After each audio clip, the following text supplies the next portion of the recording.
Eimantas Stanionis versus Vergil Ortiz. 12 rounds for Stanionis' WBA regular welterweight title. This is going to be a great fight. A lot of action, a lot of punches, and could be a fight of the year candidate.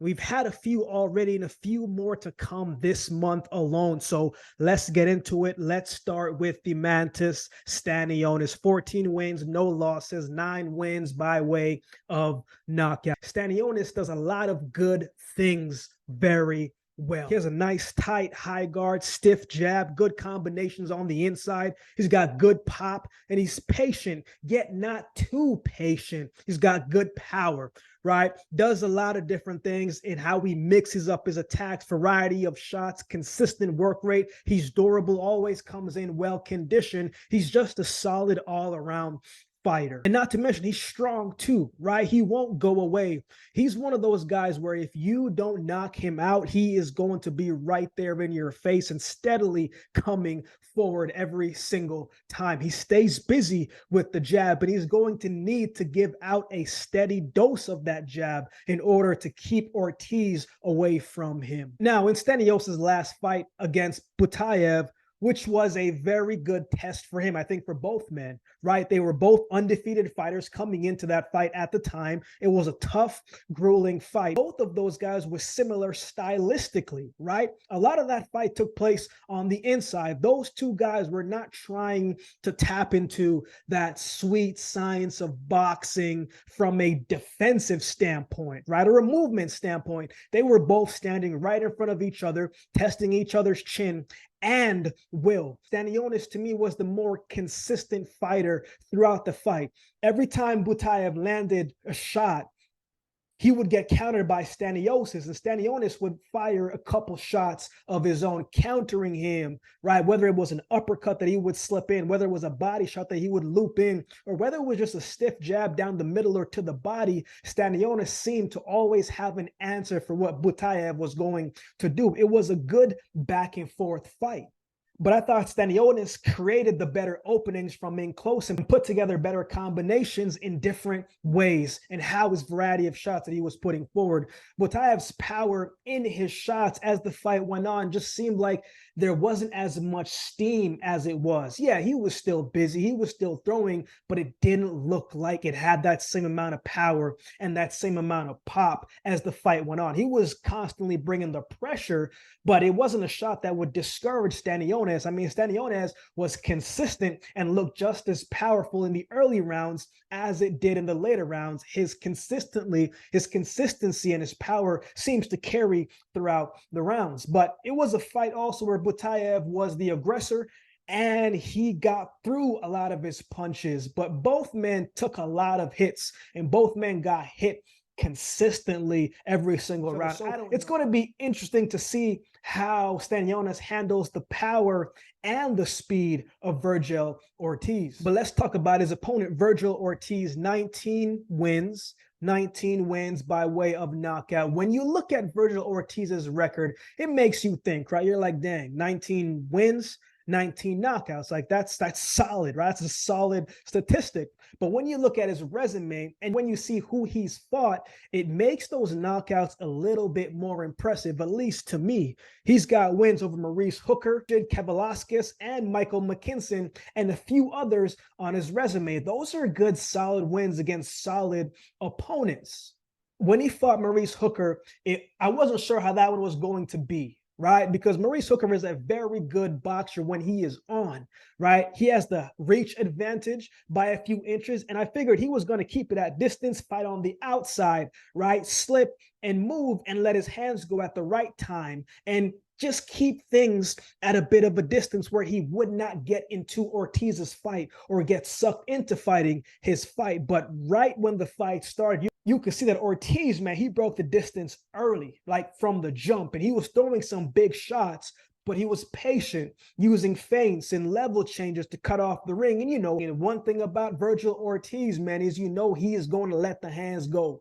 That's one thing I like about him. If he is going to lose a fight, it's not going to be because he didn't throw enough punches. He's going to let it fly. That was a good fight for Vergil Ortiz, and a fight where you saw Ortiz get hit at times, but he hit much harder. His precision was more accurate. The variety of shots that he was putting forth was just better than what Hooker was doing in that fight. Hooker pushed him back a few times and was effective, but he got sucked into fighting Vergil Ortiz fight.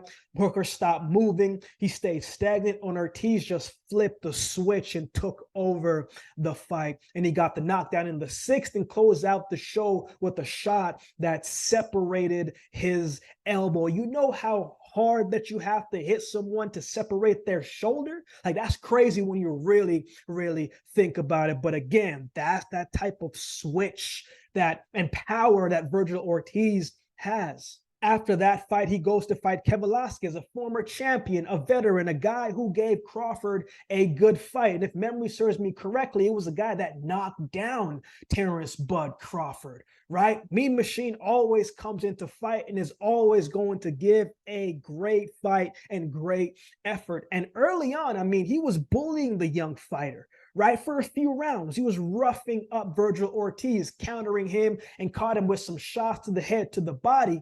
But at the same time, man, Mean Machine in the 3rd round got a little bit too stagnant. He stopped moving, got a little bit too complacent, and he got caught with a shot in the 3rd round that dropped him, and he fell to the canvas. Both men landed big shots in that fight, but Ortiz's shots was just a little heavier, a little bigger. He was sitting down just a little bit more. And Ortiz was just mixing up his attacks as he always does. He's not a guy that neglects any parts of the body, right? And that night it showed because he closed out the show in dominant fashion, man. These body shots, round after round after round, man, they start to add up. And that was another fight where you saw Vergil Ortiz break down another formidable opponent. In his most recent fight, he fights Michael McKinson, a pure boxer, right? And McKinson, man, I thought he put on a very good show. And a lot of people thought that he was going to get stopped in like the first 3 rounds, right? But I thought he did really well, right? He hurt Ortiz in the 1st round and caught him a couple times. McKinson started very well. He was slipping and moving and jabbing, and his head movement was good, but he didn't have the power to keep Ortiz off of him or gain his respect. And that was something that we kind of had questions about. Michael McKinson isn't known to be a puncher. And when you're not a puncher and when you're not respected, I mean, Vergil Ortiz, he's going to march forward every single time. I thought McKinson was boxing very well until he wasn't again. Those body shots that he was taking in that fight, man, it just added up over time. Whether he made it cleanly or whether it grazed him, every single shot was coming with a price. McKinson got dropped in the 8th round by a body shot, and then he took another body shot in the next round, and that ultimately ended up closing down the show. Or what I also like about Ortiz in that fight was he did a better job of cutting off the ring as the fight went on, right? The warmer he gets, man, the more he finds his grooves and everything just works together and everything really starts to align. So who wins? Going to be a great fight. And I think both might come in a little rusty, or they might be overly excited and we see a lot of punches very early in the fight. But I think Vergil Ortiz gets it done, man. I think he can do a little bit more offensively than Stanionis can. His shot package is better to me, and I think he moves a little better as well. However, Stanionis, man, he's tough, man. He's very durable and he's consistent, right? And he's going to test Vergil Ortiz's chin as long as he is in the fight. He's going to bring the pressure. I think both men will bring the pressure, and both men are going to be tested in some form. And I think Ortiz is just a little meaner than Stanionis, man. And I think Ortiz inside of the ring, he's just got that switch about him. So it's going to be interesting to see how either men adjust to each other. But again, I'm expecting a lot of punches. I'm expecting maybe some knockdowns. I'm expecting a very tough, grueling fight. But I do think this fight goes the distance only because Stanionis took some hard shots against Butayev and did not go down. Obviously, I think Ortiz is the bigger puncher than Butayev, but man, Stanionis, he got a chin and he got will. And sometimes, man, your will and your heart can keep you up even if your body is fading a little bit. If the stoppage does come, I think it's going to be a body shot by Vergil Ortiz, but I think this fight goes the distance.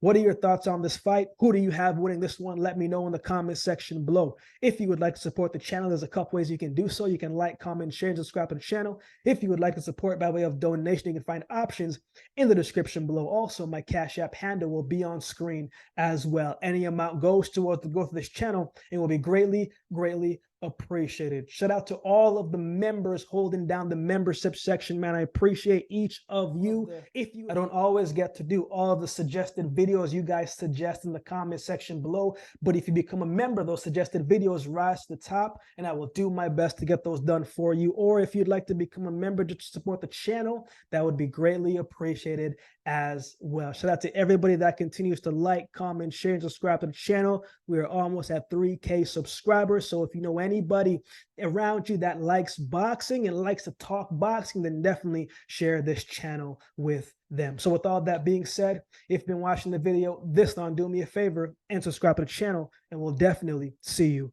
next time.